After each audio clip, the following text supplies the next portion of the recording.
LOTRO lag is fixed. Well, sort of.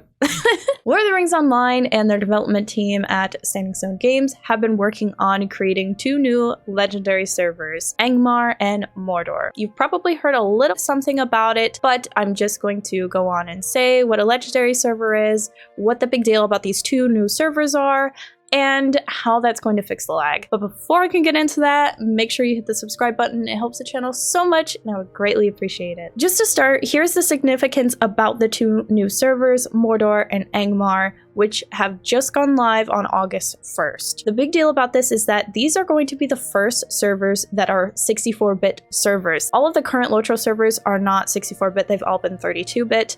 While we do have a 64-bit client, the servers themselves have not been that. So this is kind of a big deal because this will significantly help lag, and if you're not sure what the difference between a 32-bit and a 64-bit server really means, I don't either, so don't feel ashamed, but this is what I found out, is that a 32-bit server can only go up to about 4 gigs of RAM. So pretty much it is pretty limited to how much it can process at a certain amount of time, if I'm not mistaken. And with the 64-bit, they can go well beyond 4 gigabytes. I believe it's up to about 16. But don't quote me on that. I am not an IT professional. That's just what I found via Google and the forums. So please check out some of your own sources and let me know down below. The biggest significance to me personally, and what I really want to emphasize here, is that the Mordor server is actually an EU-based server. That means it is actually located in Europe, supposedly. This is like a huge deal because all of the servers have been located here in the States, and that means that anybody who is overseas, doesn't even have to be EU, you will probably have a way easier time now with avoiding lag because you're going to have a server that is closer to you, which is a huge step in the right direction from SSG. I'm so happy that they finally have put that together. So yes, the EU server is an EU-based server, and the Angmar one is also a 64-bit server, just like Mordor, but the Angmar one is NA-based. So happy for everybody in the EU because this should make life way easier for you. Now, here's the catch. SSG has made these legendary servers. If you're not sure what legendary servers are, this is a server that will pretty much release previous expansions at a very periodic time period, but the expansions more or less kind of control the level cap. What I mean by that, just as an example, when the servers first go live, you're pretty much going to have all of the content available from the beginning tutorial to about Angmar level, which I believe that level cap is around level 50 or so. So pretty much the level cap is just going to be level 50 until SSG determines that they want to release the next previous expansion, which would be Mines of Moria, which I believe the level cap for that is 60. So it's kind of nice because it'll give you some sort of pacing. Typically they'll release the expansions like every couple months or so. It kind of depends on the server what the periodic time period is like. For this, it should be, my guess, probably around every like 4 or 5 months or so. Either way, the main goal is to pretty much have like a group of people level up with you and more or less not really out-level more players in the server. So it's nice because you have that level cap, everybody can be at 50, they can enjoy the level 50 raids and grouping instances and all of that. And I feel like it's just an easier way to not have an overwhelming amount of people who just start the game, feel completely overwhelmed and being like, oh, well, I can't even get to the cool stuff because I have to be level 150, and then getting to 150 takes forever, and oh my gosh. And with the legendary servers, you don't really have to worry about that as much. However, you have to have an active VIP subscription in order to join these servers, which kind of does limit a good chunk of the population of people who play LOTRO. However, I think that the reason why SSG has done that for right now for these servers is because they're still trying to figure out the kinks like I've mentioned. They're trying to figure out how all of the systems are going to work and if they're going to run into any major issues. Now, granted, they have already opened up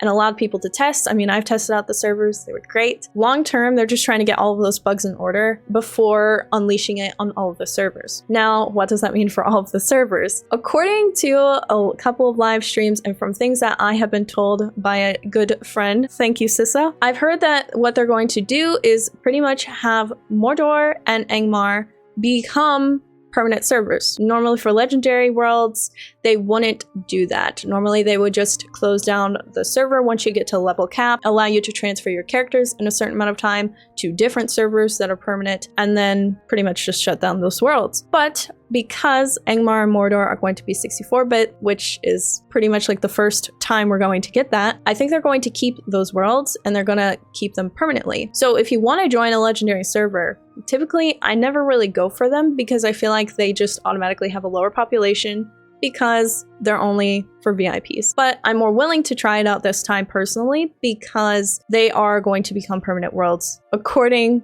to a couple of different sources. However, what they plan to do with the other servers is if everything goes well with Mordor and Angmar, then they're going to slowly start making all of the servers 64-bit as well. But they're going to start with the most populated, like Arkenstone, Evernight, and then work their way down. So the people like me who are on Crick Hollow, we're last on the list. So we gonna be lagging for some time.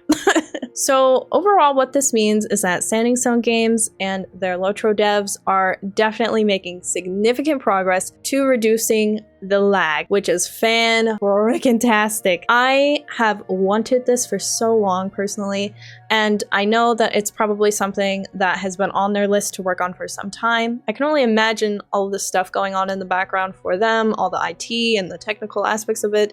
That's just something I personally commend anybody on working in that field because I don't have the patience for it. Either way, huge shout out to SSG. Thank you for doing that. I'm grateful.